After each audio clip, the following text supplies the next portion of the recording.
नमस्कार, मैं कृष्णा शर्मा उज्जैन टीवी की ओर से सभी दर्शकों का हार्दिक स्वागत करता हूं। आइए बढ़ते हैं शहर के प्रमुख समाचारों की ओर। देश पर अपनी जान न्यौछावर करने वाले वीर शहीदों के परिजनों का सम्मान 10 MP एनसीसी बटालियन द्वारा किया गया। आजादी के अमृत महोत्सव के अंतर्गत स्थानीय 10 MP एनसीसी बटालियन द्वारा जिले के 6 वीर शहीद सैनिकों के परिजनों का सम्मान किया गया। सम्मान कार्यक्रम में नागदा के शहीद सैनिक अशोक कुमार चौधरी, अमित कुमार शर्मा, जहांगीरपुर के धर्मेंद्र जी, जोगेश्वरी नागर, सुरेंद्र सिंह व बादल सिंह चंदेल के परिजनों का सम्मान किया गया। कार्यक्रम में 10 MP एनसीसी बटालियन के कर्नल अरुणमा कुंडू, लेफ्टिनेंट चंद्रशेखर शर्मा अन्य पदाधिकारियों के साथ उपस्थित रहे। शहीद अशोक कुमार चौधरी की पत्नी सीमा बाई व शहीद बादल सिंह चंदेल की पत्नी दीपिका चंदेल ने कहा कि उन्हें ये सम्मान पाकर गर्व का अनुभव हो रहा है। कार्यक्रम में शहीदों के अन्य परिजन भी उपस्थित रहे। मेरे हस्बैंड सियाचिन ग्लेशियर में थे, वो शहीद हुए, इसलिए मुझे आर्मी में सम्मान मिला है और मैं बहुत प्राउड फील करती हूँ और सभी का तहे दिल से धन्यवाद करती हूँ कि उन्होंने यह मौका दिया है हमें। वैसे जो है बहुत अच्छा लगा, सम्मान किया, आपको सम्मान किया, बहुत अच्छा लगा, सम्मान किया मेरे को। कर्नल कुंडू ने कार्यक्रम संबंधी जानकारी देते हुए बताया, इसका देखिए एक्चुअली जो इंडिया का 75th इंडिपेंडेंस डे है उसी का ये पार्ट है। हमारे प्रधानमंत्री नरेंद्र मोदी जी की ये इच्छा थी, जो कि वो देशवासियों के इच्छा के सिंबल हैं कि जितने भी देश के शहीद हैं उनके सेक्रीफाइस को रिकॉग्नाइज किया जाए। मूल उद्देश्य यही है कि देश का नागरिक यह जाने कि देश की सुरक्षा में किन किन वीर लोगों ने अपना कंट्रीब्यूशन किया। जैसा कि मैं बता ही रहा था, किस किस ने राष्ट्र निर्माण में अपना कंट्रीब्यूशन दिया, यही इसका एम था, लोगों को बेसिकली जागृत करना, राष्ट्र भाव पैदा करना। आगर रोड स्थित कृषि उपज मंडी में हुए विवाद के बाद मंडी गार्ड ने उपज बेचने आए किसान पर चलाई गोली। कृषि उपज मंडी के यश बलराम इलेक्ट्रॉनिक तोल कांटे पर किसानों द्वारा अव्यवस्था की जा रही थी। इस हेतु वहां मंडी कमेटी के सिक्योरिटी गार्ड को भेजा गया, जहां उपज पहले तुलवाने की होड़ मची थी। जब गार्ड से किसान काबू न हुए और विवाद होने लगा तो गार्ड ने तैश में आकर गोली चला दी, जिससे इंगोरिया थाना क्षेत्र के कड़ाई गांव के कृषक राकेश आंजना मामूली रूप से घायल हुए। राकेश के अनुसार घटनाक्रम कुछ यूं था। कुछ भी नहीं था, मगजमारी, उसको सुबह से गाली कुत्ते ही कर रहा था। एक किसान से उसकी मगजमारी चल रही थी, मैं अपने ट्रैक्टर के साथ खड़ा था। वो कारतूस भरे, वो निकाले, कारतूस भरे 3 बार, उसने कारतूस भरे 3 बार निकाले और चौथी बार उसने फायरिंग कर दी। उसके बावजूद फिर 2 कारतूस भरे। वो बोले कि मैं सब सारे किसान को मार दूंगा। बोला कौन था ये? गार्ड था यहाँ का, इसका जाट वाले का। और ये बेईमानी कर रहा है टोल कांटे वाला। आपने इसकी पहले शिकायत करी थी? तो पहली बार आया आज। शिकायत क्या करे? शिकायत करे तो आज सभी को पता चल गया ना। आप करो ना शिकायत। तो आपको कहाँ लगी? कहाँ लगी? हाथ पे लगी, उंगली में लगी, जांग पे लगी, चल रहे हैं उसके।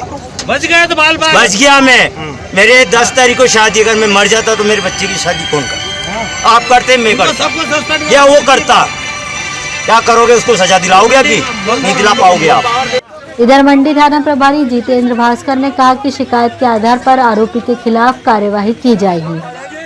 आज दोपहर करीब 3:30 बजे की बात है। मंडी में टोल काटा है, इलेक्ट्रॉनिक टोल काटा, जहाँ पे किसान लोग अपनी फसल लाके टोल करा रहे थे और लाइन लगा रहे थे, लेकिन लाइनें एक से अधिक होने से अव्यवस्था हो रही थी, जिसकी शिकायत मंडी परिसर में उनके प्रभारी अधिकारी को प्राप्त हुई। उन्होंने वहाँ पे व्यवस्था बनाने के लिए अपना सिक्योरिटी गार्ड भेजा था, जो अपनी गन लेके साथ में था। वहाँ किसानों के साथ में लाइन लगाने की बात को लेकर उसका थोड़ा हॉट-टॉक हो गई और उसी तेज़बंदी में उसने व्यवस्था बनाने के हिसाब से रोड के ऊपर एक टेल बोर से फायर कर दिया, जिससे कुछ गिट्टी कंकर उछल के 1-2 लोगों के हाथ में उंगलियों में चोट लगी है। सर, ऐसी क्या स्थिति बनी कि जवान को जो है फायर करने की नौबत आ गई किसानों की? चूँकि लाइनें बनाने पर किसान लोग भी अपनी तरफ से लाइनें में बनाने में सहयोग नहीं कर रहे थे, तो ट्रैक्टर आगे पीछे करने की बात को लेकर मैं ट्रैक्टर आगे करूँगा नहीं करूँगा, इस बात पर से फायर हो गया है। किस प्रकार की कार्रवाई की जाएगी? ये जिस प्रकार से हमें आवेदन देंगे, मेडिकल कराया जाएगा। चूँकि प्रथम दृष्टया गार्ड के द्वारा नेग्लिजेंसी दिखाई दे रही है, तो उसके खिलाफ आपराधिक प्रकरण दर्ज किया जाएगा। जन सुनवाई के दौरान आवेदक ने लगाया निगम उपायुक्त पर झूमा झटकी व कॉलर पकड़ने का आरोप। उपायुक्त ने कहा ब्लैकमेलर है आवेदक। मंगलवार सुबह कोठी पैलेस के सामने स्थित बृहस्पति भवन में हो रही जन सुनवाई में डाबरी पीठा निवासी शिकायतकर्ता जयप्रकाश शर्मा 24 खंबा माता मंदिर के पास हो रहे निर्माण की शिकायत लेकर जन सुनवाई में पहुंचे, जहां नगर निगम उपायुक्त सुबोध जैन के साथ उनकी कहासुनी हुई और विवाद हो गया। जयप्रकाश शर्मा का कहना है कि सुबोध जैन ने उनकी कॉलर पकड़ी। अंदर क्या हुआ कि यहाँ पे सुबोध जैन है, जो पहले वो उपायुक्त थे, उन्होंने मेरा गला दबाया और उन्होंने गला पकड़ लिया मेरा और कहा कि साहब ये तो रिश्वत खाता और रिश्वत के लिए शिकायतें करता फिरता, जबकि फेमस और जबकि ये है सिकंदर जो शराब कांड हुआ था उसका हीरो था ये, उस पर कोई कार्रवाई नहीं हुई, पैसे देके सब बच गए ये। और मैं शिकायत करने आया था यहाँ पे 24 खंबा 2300 पुराना जो प्रवेश द्वार था महाकाल मंदिर वन का, उसके पास में अवैध निर्माण हो रहा है। कलेक्टर साहब ने इसमें CMC करके वो लिखा था, उस दिन ये सीधा भाग गया था। वो आज सबके सामने उसने ये काम करा है। ये सबसे बड़ा चोर डाकू है और नगर निगम के अंदर सबसे बड़ा गिरोहबाज है। शराब कांड का हीरो खास ये SIT को शराब कांड में इसका सबसे बड़ा, इसकी गाड़ियां पकड़ी, ये सब निगम में होता क्या था, सिकंदर को लाने वाला कौन था? इसकी शिकायत आप ही करेंगे, आपके साथ जो अभी घटनाक्रम हुआ उसकी शिकायत करेंगे आप? अब देखिए मेरे पास पुलिस के पास जाऊंगा तो पुलिस कहेगी सबूत लाओ। अब बताओ कौन सबूत? आप गवाह देते हो क्या? तो मैं कर देता हूँ। वहीं निगम उपायुक्त सुबोध जैन ने स्पष्टीकरण देते हुए कहा कि जयप्रकाश शर्मा हमेशा किसी न किसी मामले में शिकायत लेकर आते हैं और बाद में समझौता कर लेते हैं। इस बात को लेकर उन्हें समझाइश दी जा रही थी, विवाद जैसी कोई बात नहीं है। उसका क्या है, वो हमेशा हर शिकायत लेके आता है, बार बार किसी की भी शिकायत, मतलब जिससे कोई लेना देना नहीं है। ये कतिपय लोग हैं जिस तरीके के ब्लैकमेलिंग का काम करते थे, इसके पहले छतरी चौक तरफ दुकानों के पीछे पड़े हुए थे नगर निगम में, मैं व्यक्तिगत रूप से जानता हूँ। अभी भी उसको समझाइश देने की कोशिश की थी कि आपका खुद व्यक्तिगत परेशानी हो तो कोई काम करो, अन्यथा कि बार बार क्यों आ जाते हो। ये कितनी शिकायतें लगभग हर बार, मतलब जब भी आते हैं 4-5 शिकायतें लेके आ जाते हैं यहाँ पर। काम ही यही? हाँ, काम यही काम है। और मेरे को जहाँ तक मालूम पड़ा था पहले, ये दुकानदारों से पैसे मांगते, नहीं देने पर शिकायत करते हैं। आप पर आरोप लगा रहे हैं आपने कॉलर पकड़ी, उसमें गला पकड़ा? नहीं, वो तो झूठा बोल रहा है। वो तो उसको जब उसको समझाइश देने की कोशिश की, झूठा बोल रहा है, कोई कॉलर नहीं पकड़ी उसकी। पूर्व संयुक्त कलेक्टर के मकान पर कब्जा कर रहवासी क्षेत्र में चलाया जा रहा है RO प्लांट। जन सुनवाई में आई शिकायत। पूर्व संयुक्त कलेक्टर स्वर्गीय शंकरलाल सोनी की पत्नी राजमणि सोनी मध्य प्रदेश हाउसिंग बोर्ड की कॉलोनी हरसिद्धि विहार के अन्य रहवासियों के साथ जन सुनवाई में शिकायत लेकर पहुंची कि उनके मकान किराएदार अंकित भटनागर द्वारा रहवासी क्षेत्र में RO वाटर प्लांट चलाया जा रहा है, जिससे क्षेत्र में रहने वाले अन्य रहवासियों के बोरिंग सूखने लगे हैं व पानी की समस्या उत्पन्न हो गई है।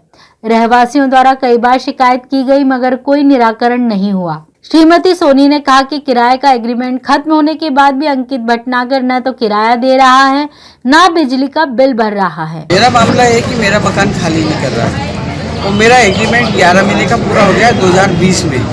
उसको नोटिस भी दिया गया है, हाउसिंग बोर्ड से भी दिया गया है, पूरी कार्रवाई की गई है और कलेक्टर साहब से मैंने निवेदन किया था तो उन्होंने 20 मई का खाली किया। लेकिन कॉलोनी वालों को कहना है कि उनका पानी पूरा फट रहा है, बोरिंग सूख गया है, पानी की बहुत समस्या है और वो 1.5 साल से मेरा किराया भी नहीं दिया। वो लोग है, वो क्या नाम है उसका? ये उसका है अंकित राज भटनागर। वो क्या करता है? वो पानी बेचता मेरे मकान से, RO प्लांट लगा रखा है, बिना परमिशन के लगा रखा है, इससे हाउसिंग बोर्ड के खिलाफ है। इधर हाउसिंग बोर्ड के संपदा प्रबंधक गोपाल भावसार ने कहा कि इस समस्या के लिए हम रिस्पॉन्सिबल नहीं हैं। इन्होंने जिनको रेंट पे दिया मकान, वो RO वाटर प्लांट चला रहा है जिससे कॉलोनी वालों को तकलीफ है। तो नेचुरल है कि रेसिडेंशियल में ये इस तरह का प्रोजेक्ट नहीं होना चाहिए। पानी नीचे लेवल डाउन होता है और बहुत सारी बातें हैं, सभी के अधिकार उससे जुड़े हुए हैं। तो इन लोगों की ये शिकायत है, तो हमने हमारी तरफ से मकान मालिक को नोटिस दे दिया है कि आप उससे खाली करवाइए, हम आपकी लीज निरस्त कर देंगे। हमारे पास कोई ऐसा हमला नहीं है कि हम लोग उससे RO प्लांट को उखड़वा सके या JCB चलवा सके, ऐसा कोई हमारे पास हमला है नहीं। उद्योग विभाग ने उनको परमिशन दी है जो उनको नहीं देना चाहिए थी, MPB ने उनको कनेक्शन दिया है जो उनको नहीं देना चाहिए था। दरअसल रेसिडेंशियल में वो ये सब चीज़ें जांच का विषय हो सकती है, हमने तो रेसिडेंशियल मकान उनको अलॉट किया, अब उन्होंने किराए से दिया किसी को आरओ वाटर प्लांट चलाने के लिए, तो we are not responsible for that. तेज गति से जा रहे ट्रक ने दो अलग अलग बाइक सवारों को रौंदा, दोनों की हुई मौत। अनियंत्रित होकर ट्रक भी पलटी खाया खेत में। सोमवार करीब 10:30 बजे सदावल से मोहनपुरा मार्ग पर गिट्टी की चूरी से भरा ट्रक क्रमांक CB 06997 तेज गति होने के कारण अनियंत्रित हो गया और ममेरे भाई की शादी से अपने घर लौट रहे अर्जुन पिता प्रभुलाल केवट उम्र 25 वर्ष निवासी एकता नगर नानाखेड़ा को टक्कर मारकर घायल कर दिया। कुछ ही दूर जाने के बाद सड़क पर जा रहे शाजापुर के बाइक सवार कुकड़ी निवासी नरेंद्र उम्र 23 वर्ष को भी चपेट में ले लिया। दोनों को घायल अवस्था में जिला अस्पताल में भर्ती कराया गया, जहां दोनों की मृत्यु हो गई। वहीं तेज गति से होने के कारण ट्रक भी खेत में जाकर पलटी खा गया। सूचना मिलने के बाद महाकाल थाना पुलिस मौके पर पहुंची, वहीं ट्रक चालक फरार है। केसरबाग कॉलोनी के रहवासियों से PHE ने नल कनेक्शन के लिए मांगी NOC और शुल्क। उद्यान और ड्रेनेज की समस्या भी बताई रहवासियों ने जन सुनवाई में।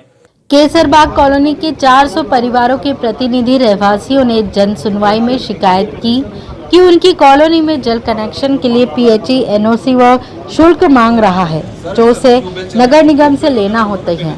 वहीं हमारी कॉलोनी का ड्रेनेज सिस्टम पासिंग नहीं किया गया है, जिससे बारिश में ओवरफ्लो होकर ड्रेनेज का पानी टॉयलेट के जरिए उनके घरों में घुस आता है।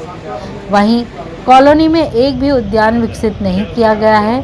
इस बाबत जानकारी देते हुए क्षेत्रीय रहवासी महेंद्र व्यास ने बताया कि कॉलोनी नगर निगम के हैंडओवर हो चुकी है। हमारे कॉलोनी की तो नल की समस्या, दूसरी ड्रेनेज की समस्या और तीसरी जितने भी पार्क हैं, एक भी पार्क आज दिनांक तक डेवलप नहीं हुआ। 2014 से हमारी कॉलोनी हस्तांतरित हो चुकी है। आज मेन समस्या हम ये लेकर आए थे कि हमने जब यहाँ जन सुनवाई आवेदन दिया था तो वहाँ से PHE से हमको जो जवाब आया उसमें बताया गया है कि आप हमको NOC दो या फिर उसकी राशि जो कुछ भी जो लगती है वो जमा करो। तो हम यूज़र थोड़ी जमा करेंगे, तो नगर निगम से मांगना चाहिए उनको।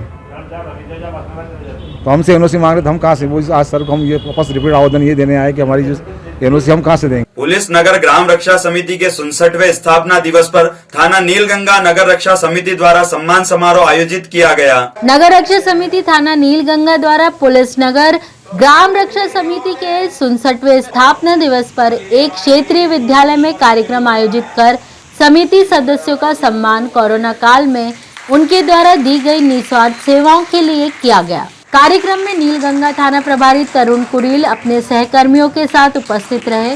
सम्मान समारोह में समिति जिला संयोजक SN शर्मा, थाना संयोजक अशोक शर्मा सहित उपस्थित समिति सदस्यों का सम्मान पुष्पमाला और प्रशस्ति पत्र भेंट कर किया गया। नीलगंगा थाना प्रभारी तरुण कुरील व समिति जिला संयोजक SN शर्मा ने सम्मान और रक्षा समिति सदस्यों का महत्व प्रतिपादित किया। जी बिल्कुल, नगर रक्षा समिति के सारे सदस्य निस्वार्थ भाव से अपनी सेवाएं प्रदान करते हैं और ना तो उनको कुछ मान रहे हैं, ना कोई उनको वेतन दिया जाता है। उसके बाद भी खुद आगे होके ये सब सेवा कार्य कर रहे हैं, तो इनका ये बहुत ही प्रशंसनीय और वंदनीय कार्य है। और ऐसे लोगों का अगर सम्मान नहीं होगा तो फिर ये ऐसे लोगों का सम्मान होना बहुत आवश्यक है।